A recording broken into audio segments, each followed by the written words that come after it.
गर्मी इतनी भयानक थी कि बच्चा घर में रखा सारा ठंडा मैंगो जूस एक ही सांस में पी गया, लेकिन फिर भी उसे कोई राहत नहीं मिली। बेचारा पसीने से लथपथ होकर पास के तालाब में कूद गया, लेकिन गर्मी इतनी तेज थी कि तालाब का सारा पानी सूख गया। अब बच्चा परेशान होकर शहर की ओर निकल पड़ा। चलते चलते उसे एक बड़ी सी आइसक्रीम फैक्ट्री दिखती है। वो बिना कुछ सोचे फैक्ट्री की दीवार फांद कर अंदर चला जाता है और वहाँ की मशीनें चालू कर देता है। देखते ही देखते पूरी फैक्ट्री में हजारों आइसक्रीम गिरने लगती है।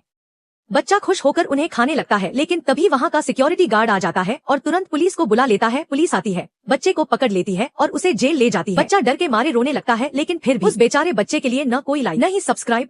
गर्मी से बेहाल एक बंदर रोड के बीचों बीच आ जाता है, जहां वह खुद से एक बर्फ का पेड़ लगाता है। फिर वो मटके से लाकर उसमें धीरे धीरे पानी डालता है। थोड़ी ही देर में वो पेड़ बड़ा हो जाता है और उसकी डालियों पर बर्फ के टुकड़े झूलने लगते हैं। बंदर उन बर्फ के टुकड़ों को खाकर अपना पेट भरता है और ठंडी छाव में चैन से सो जाता है। लेकिन तभी एक शरारती बच्चा आ पहुंचता है। वो बिना कुछ सोचे उस बर्फ के पेड़ को जोर से पकड़कर उखाड़ देता है। यह देखकर बेचारा बंदर घबरा जाता है और वहीं बैठकर फूट फूट कर रोने लगता है। गांव के एक घर में सुबह से ही चीख पुकार मची थी। उस घर का छोटा बच्चा अचानक गायब हो गया था और चारों ओर खून के धब्बे फैले हुए थे।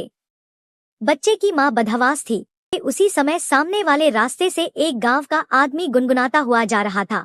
तभी उसकी नजर एक अजीब सी बुढ़िया पर पड़ी, जो सुनसान रास्तों पर हाथ में एक धारदार हंसिया लिए भटक रही थी। लेकिन जैसे ही उस आदमी ने बुढ़िया की तरफ देखा, वो अचानक उल्टे पांव दौड़ती हुई रहस्यमय तरीके से गायब हो गई। डर के मारे वो आदमी कांपता हुआ गांव लौट आया और सभी को इस अजीब बुढ़िया के बारे में बताया। फिर बुढ़िया की बात आग की तरह पूरे गांव में फैल गई। गांव के लोग उसे पकड़ने की योजना बनाने लगे।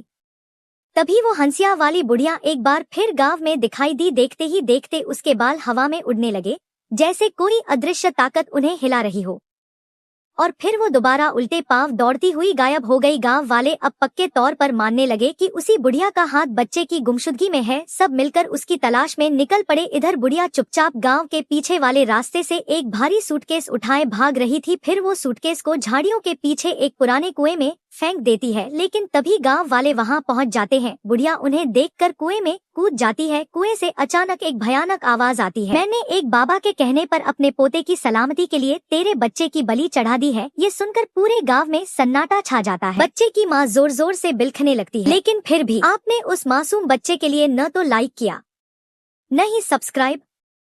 एक बच्चा बहुत खुश होकर एक पैसे का पेड़ लगाता है। फिर वो मटके से लाकर उसमें पानी डालता है। धीरे धीरे वो छोटा पौधा बड़ा पैसे का पेड़ बन जाता है, जिसकी हर डाली पर नोट ही नोट लटक रहे होते हैं। बच्चा उन पैसों को तोड़ता है और उन्हें लेकर खाने पीने की चीजें खरीदने बाजार की ओर निकल जाता है। लेकिन तभी अचानक मौसम बिगड़ जाता है। तेज आंधी, तूफान और गरजती बिजली से वो पेड़ हिलने लगता है। देखते ही देखते सभी पैसे उड़ जाते हैं और फिर बिजली गिरती है, जिससे पूरा पेड़ जलकर नष्ट हो जाता है। जब बच्चा बाजार से लौटता है और ये सब देखता है, तो फूट फूट कर रोने लगता है। लेकिन फिर भी कोई लाइक नहीं करता, सब्सक्राइब तो दूर की बात है। गर्मी बहुत ज्यादा थी, इसलिए बच्चा थककर रोड पर एक बरगद का पेड़ लगा देता है। फिर वो मटके से पानी लाकर उस पेड़ में धीरे धीरे डालता है। कुछ ही पल में वो छोटा सा पौधा बड़ा बरगद के पेड़ में बदल जाता है। बच्चा उस पेड़ से बरगद तोड़कर खाता है और पेट भरते ही उसी पेड़ की छांव में चैन से सो जाता है। तभी अचानक गर्मी से परेशान एक बंदर वहां आ धमकता है और बिना सोचे उस बरगद के पेड़ को रोड से उखाड़ कर ले जाता है। यह देखकर बच्चा घबरा जाता है और रोने लगता है, लेकिन फिर भी कोई लाइक नहीं करता, न ही सब्सक्राइब। यह दादी अपने प्यारे पोते के लिए उसकी पसंदीदा दूध वाली खीर बनाने का वादा करती है, क्योंकि आज सालों बाद पोता विदेश से गांव लौट रहा होता है। दादी सुबह सवेरे बाजार जाती है और वहां से साफ सुथरा ताज़ा दूध लेकर घर लौट रही होती है। रास्ते में गर्मी और थकान की वजह से उन्हें चक्कर आ जाता है, तो वह एक पेड़ के नीचे थोड़ी देर आराम करने बैठ जाती है।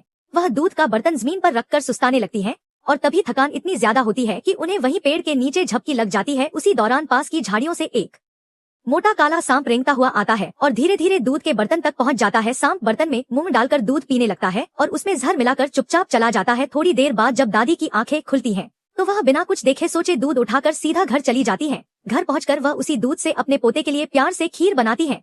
कुछ ही समय बाद गाड़ी आकर रुकती है और दादी का पोता अपने माँ बाप के साथ गाँव के घर आता है। दादी का पोता आते ही भागकर उनके पास आता है और जोर देकर अपनी पसंदीदा खीर मांगता है। दादी खुशी खुशी उसे गर्म खीर परोसती है और पोता उसे चाव से खाने लगता है। इधर माँ बाप खीर को ठंडा करने में लगे होते हैं कि अचानक पोते के मुंह से झाग और खून निकलने लगता है। वह जमीन पर गिर पड़ता है और तड़प तड़प कर दम तोड़ देता है। दादी अपने पोते को गले से लगाकर बिलखने लगती है, चीख चीख कर रोती है, लेकिन अब बहुत देर हो चुकी होती है और अफसोस। फिर भी आपने उस मासूम सड़क के बीचों बीच एक कबूतर प्यार से एक पपीते का पेड़ लगाता है, फिर वो उड़कर दूसरे गांव से एक मटके में पानी भरकर लाता है। उधर उसका दोस्त बंदर भी रेगिस्तान से मटके में पानी भरकर लौटता है। दोनों मिलकर उस पपीते के पेड़ को मेहनत से पानी देते हैं।